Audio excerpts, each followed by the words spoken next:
Book sound में आपका स्वागत है। आज हम Ikigai the Japanese secret to a long and happy life पुस्तक का गहन अध्ययन करेंगे, जिसे हेक्टर गार्सिया और फ्रांसेस्क मिराल्स ने लिखा है। यह पुस्तक जापानी अवधारणा इक्किगाई का अध्ययन करती है, जिसका अनुवाद जीवित रहने का कारण के रूप में किया जा सकता है। इक्किगाई वह बिंदु है जहां आपकी रुचि, आपकी प्रतिभा, दुनिया की जरूरतें और आपके पेशे का संगम होता है। यह एक ऐसा जीवन जीने का तरीका है जो संतोष, खुशी और अर्थ से भरा होता है। चलिए इस प्रेरणादायक पुस्तक के मुख्य अवधारणाओं और अध्यायों का अन्वेषण करते हैं। अध्याय 1, वृद्ध होते हुए युवा बने रहने की कला। इकिगाई वह महत्वपूर्ण कारण है जो आपको हर सुबह बिस्तर से उठने के लिए प्रेरित करता है, खासकर ओकिनावा जैसे स्थानों में, जो अपने निवासियों की लंबी उम्र के लिए जाना जाता है। इस अध्याय में गार्सिया और मिराल्स वैज्ञानिक और सांस्कृतिक कारकों का अध्ययन करते हैं जो ओकिनावा के लोगों की दीर्घायु और खुशी में योगदान देते हैं। मुख्य कारकों में स्वस्थ आहार, नियमित शारीरिक गतिविधि और सामुदायिक भावना शामिल हैं। अध्याय 2, एंटी एजिंग रहस्य।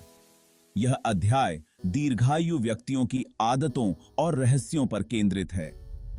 मुख्य बिंदुओं में कभी पूरी तरह से सेवानिवृत्त न होना और मस्तिष्क और शरीर को सक्रिय रखना शामिल है।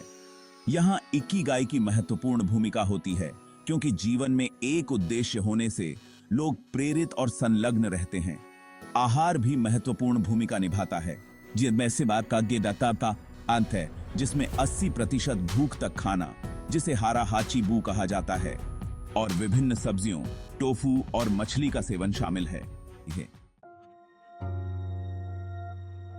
अध्याय 3, लोगोथेरेपी से इकिगाई तक। लोगोथेरेपी, जो विक्टर फ्रैंकल द्वारा विकसित की गई थी, जीवन में अर्थ खोजने पर जोर देती है, जो इकिगाई की अवधारणा के साथ मेल खाती है। इस अध्याय में चर्चा होती है कि कैसे लोगोथेरेपी और इकिगाई दोनों ही व्यक्तियों को उनका उद्देश्य खोजने और जीवन की चुनौतियों को नेविगेट करने में मदद करते हैं।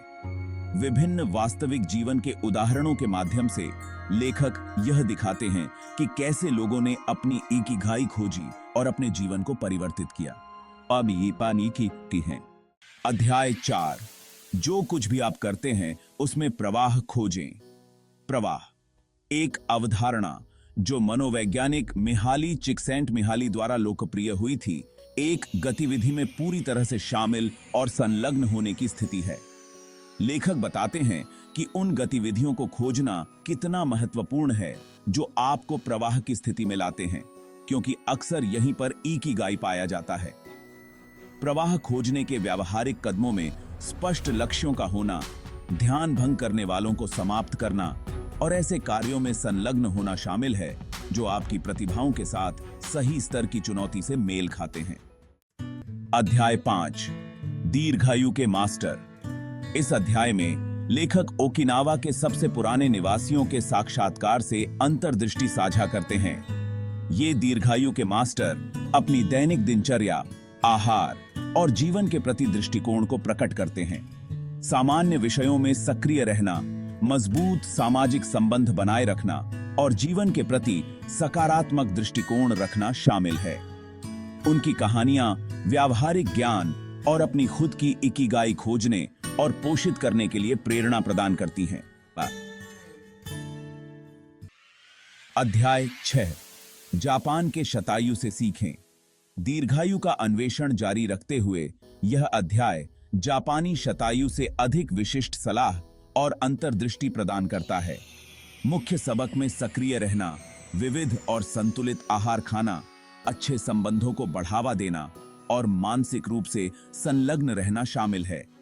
यह अध्याय इस बात पर जोर देता है कि छोटे, लगातार आदतें लंबे और खुशहाल जीवन में महत्वपूर्ण योगदान देती हैं। अध्याय 7, लेखक उन आहार संबंधी आदतों की रूपरेखा तैयार करते हैं जो लंबे और स्वस्थ जीवन का समर्थन करती हैं। इकिगाई आहार पौधों पर आधारित खाद्य पदार्थों से भरपूर होता है, जिसमें ताजा सब्जियों, फलों, टोफू, मिसो, समुद्री शैवाल और हरी चाय पर जोर दिया जाता है। यह अध्याय छोटी मात्रा में खाने, किण्वित खाद्य पदार्थों का सेवन और दूसरों के साथ भोजन का आनंद लेने के फायदों पर भी चर्चा करता है। अध्याय 8 शारीरिक गतिविधि स्वास्थ्य और जीवन शक्ति को बनाए रखने के लिए महत्वपूर्ण है।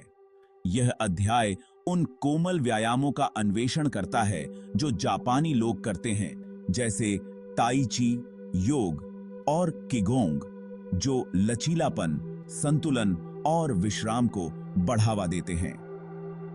लेखक दैनिक आंदोलन के महत्व पर भी चर्चा करते हैं, चाहे वह बागवानी, चलना या अन्य हल्की गतिविधियां हों।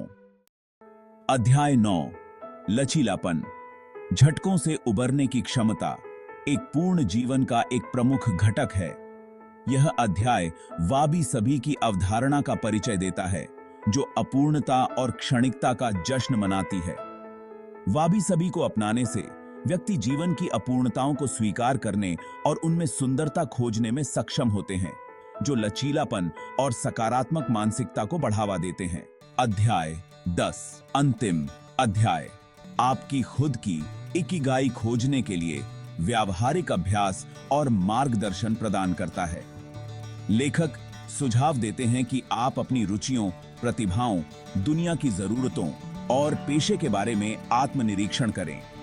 वे यह भी जोर देते हैं कि अपनी इकिगाई की दिशा में छोटे कदम उठाना, विभिन्न गतिविधियों का परीक्षण करना और परिवर्तन के लिए खुले रहना महत्वपूर्ण है। Ikigai, the Japanese secret to a long and happy life. जीवन में उद्देश्य खोजने और एक पूर्ण जीवन जीने के लिए बहुमूल्य अंतर्दृष्टि प्रदान करती है।